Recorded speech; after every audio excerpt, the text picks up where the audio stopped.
ಆತ್ಮೀಯ H16 news ಅರ್ಧೇ Siddaramaiah ಸ್ವಾಗತ. ನಾನು ನಿಮ್ಮ MI ಮಲ್ಲಪ್ಪ ಸಿದ್ದರಾಮಯ್ಯ. ಮೀಸಲಾತಿ ರದ್ದುಪಡಿಸಿ ಅನ್ನುವಂಥ ಒಂದು ಮೂಮೆಂಟ್ ನೀನು ಜಂತ್ರ ಮಂತ್ರದಲ್ಲಿ ನಡೀತು ಅನ್ನೋದು ನಾವು ನಿನ್ನೆಯ ವಿಡಿಯೋದಲ್ಲೇ ನೋಡಿದ್ವಿ. ಹೌದು, ರದ್ದುಪಡಿಸ್ಬೇಕು ಮೀಸಲಾತಿ. ಇದು ಮೂಲತಃ ನಮ್ಮ RSS ಅಜೆಂಡಾ, ಅದ್ರಲ್ಲಿ ಎರಡು ಮಾತಿಲ್ಲ. ಅದ್ರ ಜೊತೆ BJP ಅದ ಮನಸ್ಥಿತಿ ಅವರು ಸಾಕಷ್ಟು ಇದ್ದಾರೆ. ಅಡ್ಡಿ ಅಲ್ರಿ, ಮಾಡಿರಿ, ರದ್ದು ಮಾಡಿರಿ, ಅದರ ಅವಶ್ಯಕತೆ ಇಲ್ಲ. ಆದರೆ ಇಲ್ಲೇ ಬಹುಸಂಖ್ಯಾತರು, ನಾವಿವತ್ತು ದಲಿತರಂತ ಹೇಳ್ತೀವಿ, ಅಥವಾ SC ST, ಅದರ ನಂತರ OBC, ಅದರ ಹಿಂದುಳಿದವರು, ಮೈನಾರಿಟಿ, ಇವರೆಲ್ಲ ಇದ್ದಾರೆ ಇಲ್ಲಿ. ಇವತ್ತು ಇವರೆಲ್ಲರೂ ಈ ಮೀಸಲಾತಿಯ ಲಾಭವನ್ನು ತೆಗೆದುಕೊಳ್ತಾ ಇದ್ದಾರೆ, ಒಂದು ಸ್ವಲ್ಪ ಕಟ್ಕೊಳ್ತಾ ಇದ್ದಾರೆ. ಇವರು ಇಡೀ ಉದ್ಧಾರ ಆಗಿದ್ದಾರಂತಲ್ಲ, ಇಡೀ ಮೀಸಲಾತಿಯಿಂದ ಇಡೀ ದೇಶದ ಉದ್ಧಾರ ಆಗ್ಯದಂತಲ್ಲ, ಇದನ್ನು ಉದ್ಧಾರವೂ ಆಗಿಲ್ಲ, ಹಾಗೂ ಸಾಧ್ಯತೆಗಳಿಲ್ಲ. ಸ್ವಲ್ಪ ಹೆಲ್ಪ್ ಮಾಡೋದಷ್ಟೇ, ಸಹಾಯ ಮಾಡುವಂಥದ್ದು. ಇದನ್ನು ರದ್ದು ಮಾಡಿರಿ ಅಂತ ನೀವು ಹೇಳ್ತಾ ಇದ್ದೀರಿ, ಕೆಲವೊಂದು ಮಂದಿ ಬಯಸ್ತಾ ಇದ್ದೀರಿ. ಹೌದು, ಇಲ್ಲೇ ಪ್ರತಿಭಾವಂತ ಜನ ನಮಗೆ ಅನ್ಯಾಯ ಆಗ್ತದಪ್ಪ, ಇದು ಇರಬಾರ್ದು ಅಂತ ಹೇಳೋದ್ರೆ ಆಗ್ತದೆ. ಆದರೆ ಇವತ್ತು ನೀವೇನಾದರೂ ರದ್ದುಪಡಿಸುವಂಥದ್ದು, ಮತ್ತು ಈಗಾಗಲೇ ಈ ಒಂದು ಹೋರಾಟಕ್ಕೆ ಒಂದೇ ದಿನದಲ್ಲೇ ಸರ್ಕಾರ ಸಹಿತ ಇಲ್ಲ ಚರ್ಚೆ ಮಾಡೋಣ ಅಂತ ಏನಪ್ಪ ಅಂದ್ರೆ ಅವಕಾಶ ಮಾಡಲಿಕ್ಕೆ ಮುಂದೆ ಬಂದದ್ದು. ಯಾಕಂದ್ರೆ ವಿಶೇಷವಾಗಿ ಈ ಮೀಸಲಾತಿ ರದ್ದುಗೊಳಿಸೋ ಹೋರಾಟಕ್ಕೆ ಏನಪ್ಪ ಈ ಮೀಸಲಾತಿ ರದ್ದುತಿ ಸಲುವಾಗಿ ಈ ಜಂತ್ರ ಮಂತ್ರ ನಿನ್ನೆ ನಡೆದಂಥದಕ್ಕೆ ಅವರು ವಶಪಡಿಸ್ಕೊಂಡ್ರು. ಆದರೆ ಅದೇ ಕಾಲಕ್ಕೆ ಕೇಂದ್ರ ಸಚಿವರು ಸ್ವತಃ ಭೇಟಿ ಆದರು. ಇದು ಭಾಳ ಮಹತ್ವದ. ಮೊನ್ನೆ ಜಂಜೀಗಳು ಹೋರಾಟ ಮಾಡಿದರು, ಹೊಡೆತ ತಿಂದರು, ಏನೆಲ್ಲ ಮಾಡಿದರು. ಒಬ್ಬ ಧರ್ಮೇಂದ್ರ ಪ್ರಧಾನ ರಾಜೀನಾಮೆಗಳಿಗೆ ಎಷ್ಟು ತೊಂದರೆ ಆಯ್ತು ನೀವು ಗೊತ್ತದ. ಬಟ್ ಒಂದು ದಿನದಲ್ಲಿ ಇವತ್ತು ಸರ್ಕಾರದ ಸಚಿವರು ಬಂದು ಭೇಟಿಯಾಗ ಚರ್ಚೆ ಮಾಡೋರಪ್ಪ ಅಂತ ಹೇಳ್ತಾ ಇದ್ದಾರೆ. ಅಂದರೆ ಇವರಿಗೆ ಇದು ಬೇಕಾಗಿಲ್ಲ, ಅಡ್ಡಿ ಇಲ್ಲ, ರದ್ದು ಮಾಡಿರಿ. ಆದರೆ ದೊಡ್ಡ ಪ್ರಶ್ನೆ ಏನದಪ್ಪ ಅಂತಂದ್ರೆ, ಇಲ್ಲಿಯ 85 ಅದು 90% ಜನ ಹೆಚ್ಚು ಕಡಿಮೆ ಮೀಸಲಾತಿಯ ಲಾಭವನ್ನು ತಿಳಿದುಕೊಳ್ತಾ ಇದ್ದಾರೆ. ಲಾಭವನ್ನು ಬದುಕಿ ಒಂದು ಆಸರ ಮಾಡ್ಕೊಳ್ತಾ ಇದ್ದಾರೆ. ಇತ್ತೀಚೆಗೆ ಅವ್ರಿಗೇನು ಸಮಸ್ಯೆ ಸರಳ ಪರಿಹಾರದ ಇಲ್ಲಂತಲ್ಲ, ರದ್ದು ಮಾಡೋದು ದೊಡ್ಡ ಮಾತಿಲ್ಲ. ಆದರೆ ಅವ್ರಿಗೇನು ನಾಳೆ, ಯಾಕಂದರೆ ಇಲ್ಲಿಯ ಬಹುಸಂಖ್ಯಾತರು 85 to 90% ಜನ ಎಲ್ಲ ಹೆಚ್ಚು ಕಡಿಮೆ ಕೂಲಿಕಾರ ಇದ್ದಂಗೆ ಆಗಿ ಹೋಗಿಬಿಟ್ಟಿದ್ದಾರೆ. ಕೇವಲ 10% ಜನರು ಮಾತ್ರ ಇಲ್ಲಿಯ ಸವಲತ್ತುಗಳನ್ನು, ಇಲ್ಲಿ ಎಲ್ಲ ಸುಖವನ್ನು ಅನುಭವಿಸುವಂಥ ಜನ ಇದ್ದಾರೆ. 10ರಲ್ಲಿ ಮತ್ತು ಕಾರ್ಪೊರೇಟ್ಗಳು ಬೇರೆ, ಅವ್ರು 1% ಇದ್ದಾರೆ. ಅವ್ರ ನಂತರ ಬರುವಂಥವರು ಬಂಡವಾಳಶಾಹಿಗಳು, ಅವರೊಂದು 2-3% ಇರಬೇಕು. ಅವ್ರ ನಂತರ ಬರೋರು ಯಾರು, ಈ ಒಂದು ನಮ್ಮ ವ್ಯಾಪಾರಿಗಳು. ಅವ್ರ ನಂತರ ಬರೋರು ಯಾರು, ಇಲ್ಲಿಯ ನೌಕರಶಾಹಿ ವರ್ಗ. ಈ ಜನರನ್ನು ಬಿಟ್ಟರೆ ಉಳಿದವರು ಯಾರೂ ಇಲ್ಲಿ ಸುಖದಿಂದ ನೆಮ್ಮದಿಯಿಂದ ಇಲ್ಲ. ಕೂಲಿಕಾರರಿದ್ದಾರೆ ಇಲ್ಲಿ, ಕಾರ್ಮಿಕರಿದ್ದಾರೆ ಇಲ್ಲಿ, ದಿನಗೂಲಿಗಳಿದ್ದಾರೆ ಇಲ್ಲೇ, ಅದರಲ್ಲೂ ಕಾಂಟ್ರಾಕ್ಟ್ ಲೇಬರ್ಸ್ ಅದಾರ. ಇವ್ರಿಗೇನು, ಇವ್ರಿಗೆ ಯಾವ ಅವಕಾಶವೂ ಇಲ್ಲ. ಸರ್ಕಾರಿ ನೌಕರಿಗಳಂತೆ ಆ ಪ್ರಮಾಣದಲ್ಲಿ ಸೃಷ್ಟಿಯಾಗಲಿಕ್ಕೆ ಸಾಧ್ಯ ಇಲ್ಲ. ಕಂಪ್ಯೂಟರ್ಗಳು ಉದ್ಯೋಗ ಸೃಷ್ಟಿ ಮಾಡಲಿಕ್ಕೆ ಸಾಧ್ಯ ಇಲ್ಲ. ಯಾವ ಇಲಾಖೆ ಉದ್ಯೋಗ ಸೃಷ್ಟಿ ಮಾಡ್ತದೆ? ಒಂದಿಷ್ಟು ಹೇಳಿರೋನು ಪಬ್ಲಿಕ್ ಸೆಕ್ಟರ್ದಲ್ಲಿ ಒಂದಿಷ್ಟೇನೋ ನೆಹರು ಅವ್ರು ಹಾಕಿಕೊಟ್ಟಂಥ ಕೆಲವೊಂದಿಷ್ಟು ಏನಪ್ಪ ಅಂದ್ರೆ ನಿಮಗೆ ಗೊತ್ತದ, PSUಗಳಿಂದ ಒಂದಿಷ್ಟು ಉದ್ಯೋಗ ಸಿಗ್ತಾ ಇದ್ದು. ಅದು ಇವತ್ತು PSUಗಳನ್ನೆಲ್ಲ ಪ್ರೈವೇಟ್ಗೆ ಕಾರ್ಪೊರೇಟ್ಗೆ ಹಾಕಿ ಕೊಟ್ಬಿಟ್ಟಿದ್ದಾರೆ ನಮ್ಮ ಮೋದಿಜಿಯವರು ಬಂದಾಗಿಂದ ಈ 12 ವರ್ಷಗಳಲ್ಲಿ ಒಂದೇ ಒಂದು PSU ಪಬ್ಲಿಕ್ ಸೆಕ್ಟರ್ ಸಂಬಂಧಿಸಿದ ಯೂನಿಯನ್ ಇದು ಕೈಗಾರಿಕೆ ಅಂದರೆ ಯಾವುದೂ ಆಗಲಿಲ್ಲ. ನಾವು ಯಾಕೆ ಮಾತ್ರ ಹೇಳ್ತಾ ಇದ್ದೀವಪ್ಪ ಅಂದರೆ, ಈ ಸಂದರ್ಭದಲ್ಲೇ ಉದ್ಯೋಗ ಸೃಷ್ಟಿ ಇಲ್ಲ ಈ ದೇಶದಲ್ಲೇ. ಮೊದಲ ಲಾರ್ಜ್ ಸ್ಕೇಲ್ ಇಂಡಸ್ಟ್ರಿಗಳಿದ್ದು, ಅದಕ್ಕೆ ಗಾಂಧೀಜಿಯವರು ಹೇಳ್ತಾಯಿದ್ರು, ಲಾರ್ಜ್ ಸ್ಕೇಲ್ ಇಂಡಸ್ಟ್ರಿ ನಮಗೆ ಬೇಕಾಗಿಲ್ಲ, ಸ್ಮಾಲ್ ಸ್ಕೇಲು ಗುಡಿ ಕೈಗಾರಿಕೆಗಳಂದ್ರೆ ಗುಡಿ ಕೈಗಾರಿಕೆ ಮತ್ತು ಗುಡಿಸಲು ಕೈಗಾರಿಕೆ ಬರಲಿ ಅಂತ ಬಯಸ್ತಾ ಇದ್ರು. ಯಾಕಂದ್ರೆ ಎಲ್ಲರಿಗೂ ಉದ್ಯೋಗ ಸಿಗ್ತದೆ, ಎಲ್ಲ ಕೈಗಳಿಗೂ ಆಹಾರ ಬದುಕ್ತದೆ ಅಂತೇಳಿ ಎಲ್ಲರೂ ಉದ್ಯೋಗ ಸಿಕ್ಕಾಗ ಈ ದುಡ್ಡು ಏನಾದ್ರು ಕೇಂದ್ರೀಕರಣ ಆಗಿಬಿಡ್ತದಲ್ಲ, ಒಂದು ಕಡೆ ದುಡ್ಡು ಅದೆಲ್ಲ ಕಡೆ ಹಂಚಿ ಹೋಗ್ತಾ ಇತ್ತು, ಎಲ್ಲರೂ ಬದುಕ್ತಾಯಿದ್ರು. ಆದರೆ ವ್ಯವಸ್ಥೆ ನಮ್ಮಲ್ಲಿ ಇಲ್ಲರು. ಹಾಗಿದ್ರೆ ಕಮ್ಯುನಿಸಮ್ ಮಾಡಬೇಕು, ಸಮತಾವಾದ ಮಾಡಬೇಕು ಅಂತ ಹೇಳ್ತಾ ಇಲ್ಲ. ಇಲ್ಲಿ ಎಲ್ಲರಿಗೂ ಉದ್ಯೋಗ ಸ್ವಂತ ಒಂದು ವ್ಯವಸ್ಥೆಯಲ್ಲಿ ಬರಬೇಕಾಗಿದೆ. ಅಲ್ಲಿಯವರೆಗೆ ನೀವು ಏನಾದರೂ ಮೀಸಲಾತಿ ರದ್ದು ಮಾಡಿದರೆ ಮತ್ತೆ ಇಲ್ಲಿ ಅರಾಜಕತೆ ಸ್ಟಾರ್ಟ್ ಆಗ್ತದೆ. ಬಹುಸಂಖ್ಯಾತರಿಗೆ ಉದ್ಯೋಗ ಇಲ್ಲದಾಗ ಕಡೆಗೆ ಒಂದಿಷ್ಟು ಏನೋಪ್ಪ ಏನದ ಪರಿಸ್ಥಿತಿ, 10 ಮಂದಿ ಹಿಂದುಳಿದವರೊಳಗೆ ಒಬ್ಬ ಉದ್ಯೋಗಿಗಳು ಸಹಿತ ಅವ್ನು ನೋಡಿ ಸಮಾಧಾನ ಮಾಡ್ಕೊಳ್ತಾ ಇರ್ತಾರೆ. ಅವ್ನು ನಮ್ಮಲ್ಲಿ ಒಬ್ಬ ಆಗ್ಯದಪ್ಪ, ಇಂದ ನಾನು ಮತ್ತೆ ಸಿಗ್ತದೆ ಅನ್ನೋಂಥದ್ದು. ಇವತ್ತು ಯಾವ ಭರೋಸನೂ ಇಲ್ಲ. ಎಲ್ಲ ಮೆರಿಟ್ ಮೇಲೆ ಅಂತಂದ್ರೆ ಈ ಮೀಸಲಾತಿ ರದ್ದು ಮಾಡಿದರೆ ಇಲ್ಲಿ ಮೆರಿಟ್ ತೊಗೊಳೋರು ಯಾರು, ಎಲ್ಲ ಸವಲತ್ತು ಇದ್ದಂಥವ್ರು ಒಳ್ಳೆ ರೀತಿ ತಮ್ಮ ಮಕ್ಕಳು ತಯಾರು ಮಾಡ್ತಾರೆ, ಕಾಂಪಿಟೇಷನ್ ಮಾಡಿಸ್ತಾರೆ, ಗೆಲ್ಲಿಸ್ತಾರೆ. ಆದರೆ ಬಹುಸಂಖ್ಯಾತರಿಗೆ ಪುಸ್ತಕ ಕೊಡೋ ಶಕ್ತಿ ಇಲ್ಲ, ಶಾಲೆ ಹೋಗೋ ಶಕ್ತಿ ಇಲ್ಲ, ಸರ್ಕಾರ ಸಾಕ್ಷರತೆ ಕಳ್ಸೋಕ್ಕೆ ಸಾಧ್ಯ ಇಲ್ಲ. ನಮ್ಮಲ್ಲಿ ಬಾಲ ಕಾರ್ಮಿಕರು ಯಾವ ಪ್ರಮಾಣದಲ್ಲಿದ್ದಾರೆ ಇದು ಗೊತ್ತಿಲ್ಲ ನಮಗೆ. ಇವ್ರಿಗೆಲ್ಲರಿಗೂ ಉದ್ಯೋಗಗಳನ್ನು ಸೃಷ್ಟಿ ಮಾಡಲಿಕ್ಕೆ ಸಾಧ್ಯ ಇಲ್ಲ. ಬಾಲ ಕಾರ್ಮಿಕರು ಏನು ಅಂಥದ್ದು ಕೆಲಸ ಮಾಡಿದ್ರಿ, 50 ರೂಪಾಯಿಗೋ 100 200ಕ್ಕೋ ಅದನ್ನ ಮನೆ ನಡೀತದನ, ಇವೆಲ್ಲನೂ ವಿಚಾರ ಮಾಡ್ಬೇಕಾಗ್ತದೆ. ಸುಮ್ಮನೆ ರದ್ದು ಮಾಡೋದು ಗಟ್ಟಿ ಇಲ್ಲ, ಪರಿಹಾರ ಇಲ್ಲ. ಈ ಪರಿಹಾರವನ್ನು ಎಲ್ಲಿವರೆಗೂ ಹುಡುಕೋದಿಲ್ಲವೋ ಅಲ್ಲಿವರೆಗೆ ಯಾರಿಂದೂ ಸಾಧ್ಯ ಇಲ್ಲ. ಇಲ್ಲಿ ಮತ್ತಷ್ಟು ಗೊಂದಲ, ಅರಾಜಕತೆ, ದುಂಬಡಿ ಇದು ಶುರು. ಮೀಸಲಾತಿ ಬೇಕನ್ನೋದೊಂದು ಕಡೆ, ಬೇಡ ಅನ್ನೋದೊಂದು ಕಡೆ. ಬೇಕನ್ನೋರ ಸಂಖ್ಯೆ ಹೆಚ್ಚಾಗ್ತಾ ಹೋಗ್ತದ್ರೆ ಸಹಜದ. 85-90% ಇವರಿದ್ದಾರೆ ಮೀಸಲಾತಿ ಬೇಕನ್ನುವಂಥವ್ರು. ಯಾಕಂದರೆ OBCಗಳು ಸಹಿತ 55% 60% ಇದ್ದಾರೆ. ಆನಂತರ SC ST ಅವರು 17-18% ಇದ್ದಾರೆ, 16-17% ಇದ್ದಾರೆ. STಗಳು 4-5% ಇದ್ದಾರೆ. ಅಲ್ಲಿ ಲೆಕ್ಕಪತ್ರದ್ದಾವೆ ಇವತ್ತು.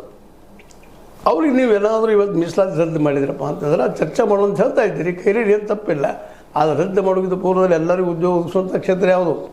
ಯಾವ ಕ್ಷೇತ್ರ ನಾವು ಬೆಳೆಸಿದಾರೆ ಎಲ್ಲರಿಗೂ ಉದ್ಯೋಗ ಸಿಗ್ತದೆ. ಎಲ್ಲರೂ ಉದ್ಯೋಗ ಸಿಕ್ಕಾಗ ಮಾತ್ರ ಯಾರೂ ಮೀಸಲಾತಿ ಕೇಳೋದಿಲ್ಲ ರೀ. ಅವ್ರಿಗೆ ಹೊಟ್ಟೆಗೆ ಅನ್ನ ಇಲ್ಲ ಅಂದಾಗ ಮತ್ತು ಸಹಜವಾಗಿ ನಮ್ಗೆ ಏನಾದರೂ ಕೊಡಪ್ಪ ಶುರು ಆಗ್ತದೆ, ಸಿಕ್ಕಾಗ ಸ್ಟಾರ್ಟ್ ಆಗ್ತದೆ. ಆಗ ಇವೆಲ್ಲ ಗ್ಯಾರಂಟಿಗಳು ಶುರು ಆಗಿಬಿಡ್ತಾವೆ. ಇವತ್ತು ನಮಗೆ ಗ್ಯಾರಂಟಿ ಶುರು ಆಗಿದ್ದಾದ್ರೆ ಗ್ಯಾರಂಟಿ, ಎಲ್ಲರೂ ಗ್ಯಾರಂಟಿ, ಅಕ್ಕಿ ಗ್ಯಾರಂಟಿ, ಬೇಳೆ ಗ್ಯಾರಂಟಿ, ಮತ್ತೊಂದು guarantee, bus guarantee, free bus ಅಂಥೇಳಿ ಇವೆಲ್ಲ ಮಾಡೋ ಅವಶ್ಯಕತೆ ಬರೋದಿಲ್ಲ. ಎಲ್ಲರೂ ಉದ್ಯೋಗ ಸೃಷ್ಟಿ ಆದ್ರೆ ಇಲ್ಲಿವರೆಗೆ ಬಂದಂಥ ಎಲ್ಲ ಸರ್ಕಾರಗಳಿಗೂ ಹೊಣೆಗಾರ. ಎಲ್ಲರಿಗೂ ಉದ್ಯೋಗ ಸೃಷ್ಟಿ ಮಾಡಿಸುವಂಥ ಒಂದು ವಿಚಾರವನ್ನು ಆಲೋಚನೆಯನ್ನು ಮಾಡಲಿಲ್ಲ. ಇವ್ರು ಬಂದಾಗ ನಾವು ಮೋದಿಯವರು ವರ್ಷಕ್ಕೆ 2 ಕೋಟಿ ಉದ್ಯೋಗ ಹೊಂದಿದ್ರು. ಅಷ್ಟೇನಾದರೂ ಮಾಡಿದ್ರಿ 12 ವರ್ಷದಾಗ ರಿಸರ್ವೇಷನ್ ತಾನಾಗಿ ಹೋಗಿಬಿಡ್ತದೆ ರೀ, ಮೀಸಲಾತಿ ತಾನೇ ಹೋಗಿಬಿಡ್ತದೆ. ಅದು ಯಾರ್ಯಾರು ಏನೇನು ಯೋಗ್ಯತೆ ಐತಿ ಕೆಲಸ ಮಾಡುವಂಥದ್ದು ಆ ಕೆಲಸ ಮಾಡೋದಕ್ಕೆ ಅಲ್ಲಿ ಉದ್ಯೋಗ ಇದ್ದರೆ ಮುಗಿದು ಹೋಗಿಬಿಡ್ತು.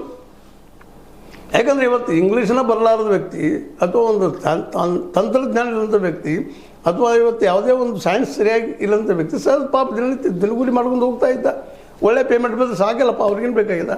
ರೈತಗೆ ಬೆಳೆದ ಬೆಳೆಗೆ ರೇಟ್ ಬರ್ತಂದ್ರೆ ಅವು ಕೂಲಿಕಾರ ಹಾಕಿ ದುಡಿಸ್ಕೊಳ್ತಾನೆ ಅವನು. ಇವತ್ತು ಅವನಿಗೆ ಪಗಾರ ಉಳಿತಾ ಇಲ್ಲ, ಅವನಿಗೆ ಗಳಿಸಿದ್ದು ಅವ್ನು ಗಳಿಸಿದ್ದು ಅಲ್ಲೇ ವ್ಯರ್ಥಾಗಿ ಹೋಗ್ತಾ ಇದ್ದಾರೆ, ನಡಕಿನ ಏಜೆನ್ಸಿಂದ ಹೋಗ್ತಾ ಇದ್ದಾರೆ. ಹೀಗಾಗಿ ಆ ಪಾಪ ತಾನು ಒಬ್ಬರು ಗುದ್ದಾಡ್ತಾ ಇರ್ತಾನೆ. ರೈತ 4 ಮಂದಿ ಉದ್ಯೋಗ ಕೊಡೋ ಶಕ್ತಿ ರೈತನಲ್ಲಿ ಉಳಿದಿಲ್ಲ. ಇವತ್ತು ಯಾವಾಗ ಕೆಲಸ ಇರ್ತದೆ ಆಗ 300-500 ಕೊಟ್ಟು ತರಿಸ್ತಾನೆ. ಕೆಲಸ ಆದ ತಕ್ಷಣ ಇಲ್ಲ ಅಂತ ಹೇಳ್ತಾನೆ.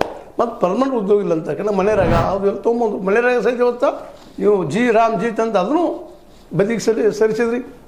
ಅಂದ್ರೆ ಉದ್ಯೋಗ ಸೃಷ್ಟಿ ಮಾಡುವಂಥದ್ದು ಯಾವುದೂ ನಿಮ್ಮಲ್ಲಿಲ್ಲ ಅಂದಾಗ ಮೀಸಲಾತಿ ರದ್ದು ಯಾವ ಆಧಾರ ಮೇಲೆ ಮಾಡ್ತೀರಿ ಅನ್ನೋದು ಮೊದಲು ಪ್ರಶ್ನೆಗೆ ಉತ್ತರ ಹುಡುಕಬೇಕಾಗಿದೆ. ಇಲ್ಲ ಅಂತಂದ್ರೆ ಇವತ್ತಂತೂ ಯಾವಾಗ ಮೋದಿಯವರು ಎಲ್ಲರ ಅಭಿವೃದ್ಧಿ 2 ಕೋಟಿ ಉದ್ಯೋಗ ಮತ್ತು ಪ್ರತಿ ಬಡವ 15 ಲಕ್ಷ ಆಗ್ತಾನಂದ್ರು ಆಗ ಆಯ್ಕೆ ಆಗಿದ್ದಾರೆ ಇವರು 2014 ಅಲ್ಲಿವರೆಗೆ ಆಯ್ಕೆ ಆಗಿರಲಿಲ್ಲ.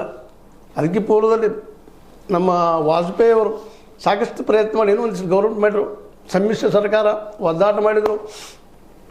ಅವರಿಂದ ಒಂದಿಷ್ಟು ಸರ್ಕಾರ ರಚನೆ ಆಗಿತ್ತು, BJPದು ಮತ್ತು ಮಿತ್ರ ಪಕ್ಷದ್ದು.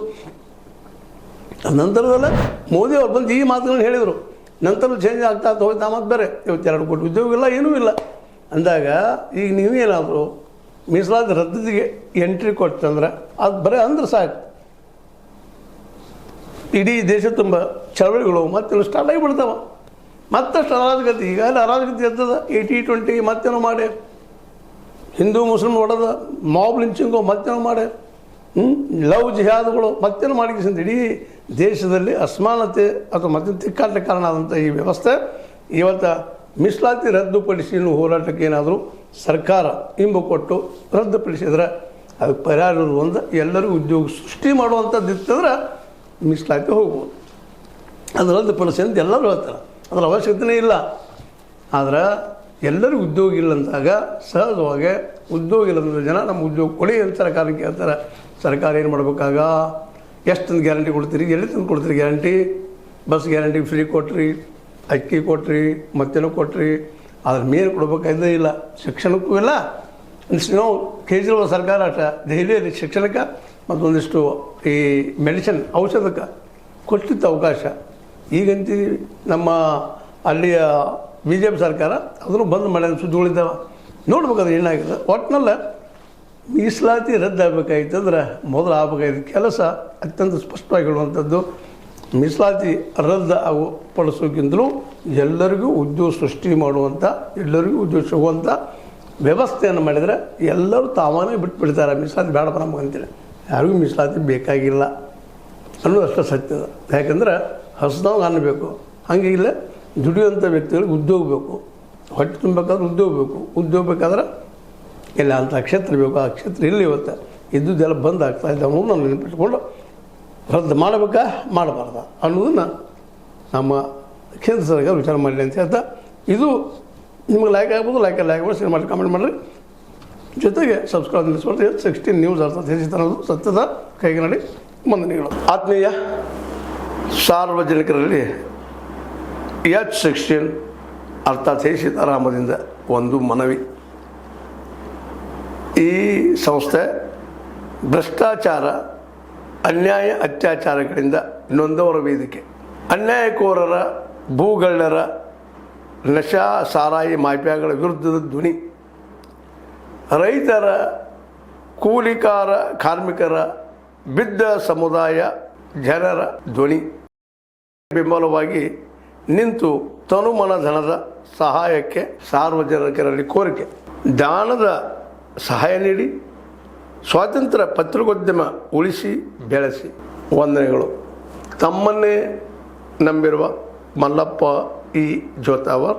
ಈ ಕೆಳಗಿನ QR ಸ್ಕ್ಯಾನ್ ಮಾಡಿ ಅಥವಾ ಈ ನಂಬರ್ ಅಂದರೆ 7411402405ಗೆ ಇಲ್ಲ 9686864852ಗೆ ನೀವು ಫೋನ್ಪೇ ಮಾಡಿ, ಪೇಟಿಎಮ್ ಮಾಡಿ ಅಥವಾ ಇನ್ನಾವುದೇ ಮಾಧ್ಯಮದಿಂದ ಗೂಗಲ್ ಮೂಲಕ ಸಹಾಯ ಮಾಡಿ ಈ ಪ್ರಾಮಾಣಿಕ ಪತ್ರಿಕೋದ್ಯಮವನ್ನು ಉಳಿಸಿ ಅಂತ ಮತ್ತೊಮ್ಮೆ ಮನವಿ.